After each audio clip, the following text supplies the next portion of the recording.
காலத்தில் 20% மேலே லாபம் கொடுத்த கம்பெனி ஸ்மால் கேப் கம்பெனி. இதில் எது இருக்குன்னு பார்த்துக்குங்க.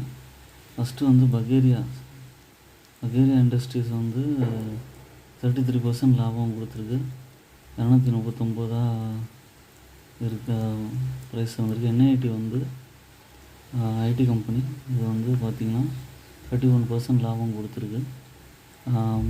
168 ருபீஸ்க்கு போயிருக்கு இப்போதைக்கு. குஜராத் ஸ்டேட் பெட்ரோநெட்டு 31% லாபம் கொடுத்துருக்கு. 442 ரூபாயில் இருக்குது. குட்லக் இந்தியா உங்களுக்கு வந்து 31% லாபம் கொடுத்துருக்கு. 442 ரூபாயில் இருக்குது. டேட்டாமேட்டிக்ஸ் குளோபல் சர்வீசஸ் 24% லாபம் கொடுத்துருக்கு. 693 ரூபாயில் இருக்குது. காட்வே பிலிப்ஸ் இந்தியா வந்து 20% லாபம் 6506 ரூபாயில் இருக்குது. இதில் ஓன் அனாலிசிஸ் பண்ணிவிட்டு நீங்கள் பர்ச்சேஸ் பண்ணலாம். என்னோடய சேனலை சப்ஸ்கிரைப் பண்ணுங்கள். எல்லா வீடியோஸ்